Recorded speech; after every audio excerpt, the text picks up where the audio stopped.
Պարոն Կարապետյան, ասում ենք կռվից հետո թեկուզ մանանեղ, բայց այնուամենայնիվ էլի կա ինչ-որ հարցեր կան, որոնք կարելի է վերաիմաստավորել կամ արդեն post-factum հասնել։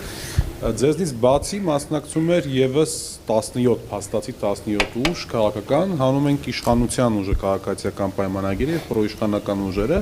դա կառնվազն ունենա 7-8 ընդդիմադիր ուժ, որոնք իրապես այսպես իրենց դիրքավորում են ընդդիմադիր դաշտում։ Երբ որ ձեզ տարան ազգային անվտանգության ծառայության մեկուսարան ու հանրահավաք տեղ ունեցավ առաջին հանրահավաքը, դուք այնտեղից հայտարարեցիք նամակի տեսքով, փաստաբանի տեսքով, որ դուք մտնում եք մեծ քաղաքականություն այլևս եւ բանալի նախադասությունը, որ իմ ականջներին հնչեց, հետեւյալն էր, որ դուք պետք է միավորեք ամբողջ ընդդիմությունը, այդ ձեր հայտարարության մեջ այդպիսի բառակապակցություն կա։ Հիմա չստացվեց միավորել ընդդիմությունը ու այսօր քաղաքական կուլիսներում, այսպես քաղաքականացված անձինք, հասարակական ակտիվ են մարդիկ, որոնք որ մտահոգ են այս տեղերով իրավիճակով, թերևս դեմ կարծիքներ կան, թե ինչու չստացվեց միավորել ընդդիմությանը։ Ուզում եմ դուք գնահատեք, որքանով էր խնդրեմը ձեր մեջ, ձեր քաղաքական ուժի մեջ, որ չկարողացաք մնացածներին համախմբել եւ որքանով կային օբյեկտիվ իրավիճակներ, որտեղ հնարավոր չէր դա հաղթահարել, այսինքն կարող մարդիկ կային, որոնք ռուսերեն լավ բառ կարա, նի դագավառա սպասովնի, կարող է այդպիսի մարդիկ կային։ Սա մեկ, երկրորդը հենց այս միջավայրում մենք եւ այս ֆորմատով անցած հարցազրույցի ժամանակ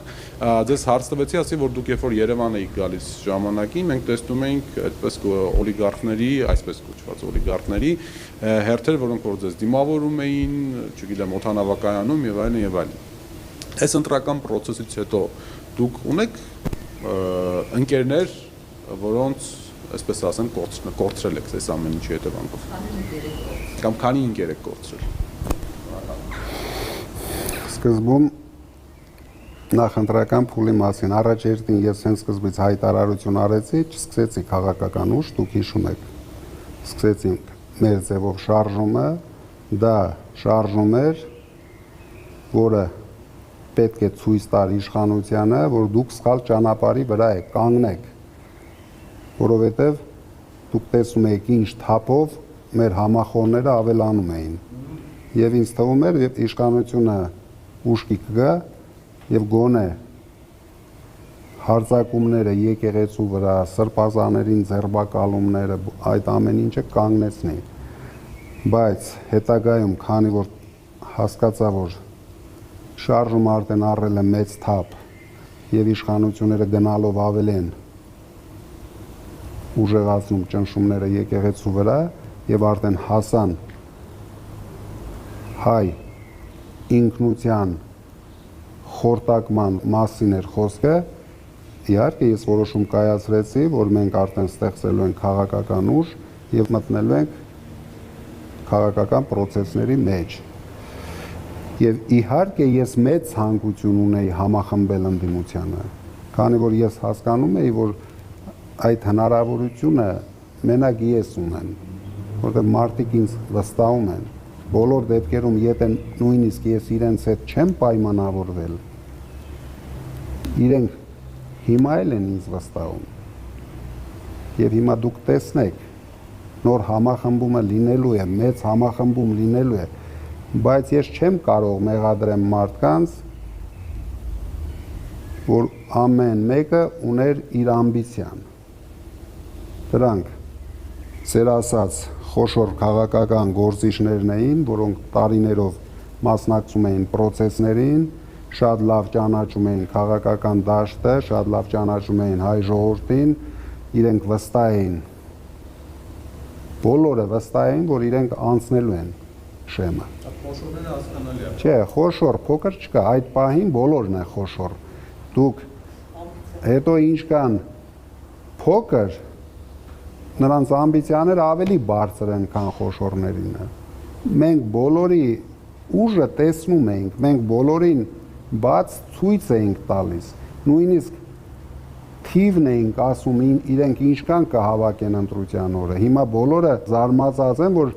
այդ թվերը մենք իրենց ասել ենք նույնիսկ մարտ ամսին, ոչ թե մայիսի վերջը։ Մարտ ամսին մենք բոլորին ասել ենք իրենց թվերը, դուք հավաքելու եք այս թիվը, դրա համար մի փոշիացրեք, դուք հավաքելու եք այս թիվը, դե ում հետ շփվել ենք, պարզա մենք բոլոր հետ չենք շփվել, բայց ում հետ ցանկություն ունեցել ենք, բայց Եղել են կուսակցություններ, իրենց պայմաններն են առաջարկել, որը մեզ ընդունելի չի եղել, եղել են կուսակցություններ, մենք ենք պայմաններ առաջարկել, իրենց ընդունելի չի եղել։ Դրա համար մենք շեղվեցինք դաշինքի մոդելից, մենք ասեցինք, եթե դուք կիսում եք մեր մոտեցումները, եթե դուք ցանկանում եք ընդդիմության հաղթանակը, կա հեշտ մոդել, դուք ընդամենը մի մասնակցեք, հայտարարեք, որ աջակցում եք մեզ։ Մոտ 5 կուսակցություն այդ պայմանը ընդունեցին, իրենց հայտարարություններ արեցին, ինչի համար ես շատ շնորհակալ եմ։ Նրանք ցույց տվեցին բացարձակ ամբիցիաներ, ոչ մեկը պայման չդրեց, որ իրենց կողմից մեր ցուցակում մարդ լինի, նրանք անշահախնդիր ցույց տվեցին, որ իրենց համար Փաշինյանի հեռանալը ավելի կարևոր է, քան իրենց անձնական ամբիցիաները, ինչի համար ես իրենց շատ շնորհակալ եմ, ինչի համար մենք իրենց հետ